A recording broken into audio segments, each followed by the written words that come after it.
വയനാട്ടിൽ കടുവയുടെ ആക്രമണത്തിൽ കൊല്ലപ്പെട്ട മാടപ്പള്ളി ഉന്നതിയിലെ മാരന്റെ കുടുംബത്തെ സന്ദർശിച്ച് മന്ത്രി ഒ.ആർ. കേളു. ഉന്നതിയിൽ വീട് സ്വന്തമായി ഇല്ലാത്ത കുടുംബങ്ങൾക്ക് വീടും സ്ഥലവും നൽകുമെന്നും ഗ്യാസ് കണക്ഷൻ ഇല്ലാത്ത കുടുംബങ്ങൾക്ക് ഗ്യാസ് കണക്ഷൻ ലഭ്യമാക്കുമെന്നും മന്ത്രി പറഞ്ഞു. പുൽപ്പള്ളി മാടപ്പള്ളി ഉന്നതിയിൽ കടുവ ആക്രമണത്തിൽ മരണപ്പെട്ട മാരന്റെ കുടുംബത്തെ മന്ത്രി ഒ.ആർ. കേളു സന്ദർശിച്ചു. കുടുംബത്തിന്റെ ജീവിത സാഹചര്യങ്ങൾ ചോദിച്ചറിഞ്ഞ അദ്ദേഹം ഉന്നതിയിലെ ആളുകളുടെ ജീവിത പ്രശ്നങ്ങൾ പരിഹരിക്കുമെന്നും പറഞ്ഞു. വന്യമൃഗ ആക്രമണം കൂടിവരുന്ന പശ്ചാത്തലത്തിൽ വിറക് ശേഖരണത്തിനായി ഗോത്രവർഗ്ഗക്കാർ കാടുകളിലേക്ക് പോകുന്നത് സുരക്ഷിതമല്ലെന്നും ഘട്ടം ഘട്ടമായി വിറക് ശേഖരണം അവസാനിപ്പിക്കേണ്ട സമയമായിരിക്കുന്നുവെന്നും അദ്ദേഹം പറഞ്ഞു. ഉന്നതികളിൽ ഗ്യാസ് കണക്ഷനുകൾ ഇല്ലാത്ത വീടുകൾക്ക് ഗ്യാസ് കണക്ഷനുകൾ ലഭ്യമാക്കുമെന്നും ഒ.ആർ. കേളു പറഞ്ഞു.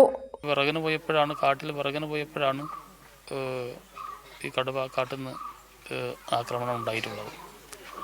അപ്പോൾ ഇനി പഴയ പോലെ ഇനി കാട്ടിൽ പോയിട്ട് വിറകെടുത്തിട്ട് ശേഖരിച്ച് വരുന്ന രീതിയൊക്കെ ഘട്ടം ഘട്ടമായിട്ട് ഒഴിവാക്കാൻ വേണ്ടി സാധിക്കണം.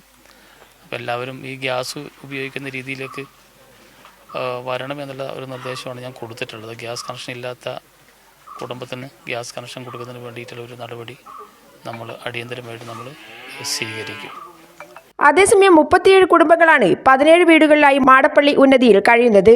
ഇവരിൽ താമസം മാറാൻ ആഗ്രഹിക്കുന്നവർക്ക് മറ്റൊരു പ്രദേശത്ത് സ്ഥലം കണ്ടെത്തുമെന്നും മന്ത്രി ഒ.ആർ. കേളു പറഞ്ഞു.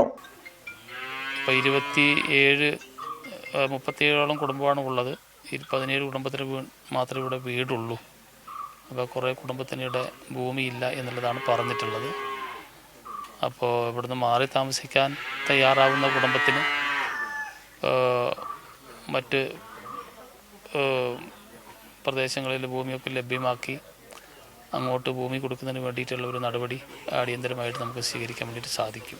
കടുവ ആക്രമണവുമായി ബന്ധപ്പെട്ട് ജനവാസ മേഖലയിലേക്ക് കടുവകൾ ഇറങ്ങാതിരിക്കാൻ എല്ലാ സംരക്ഷണവും ഒരുക്കുമെന്നും മന്ത്രി പറഞ്ഞു. കൈരളി ന്യൂസ്, വയനാട്.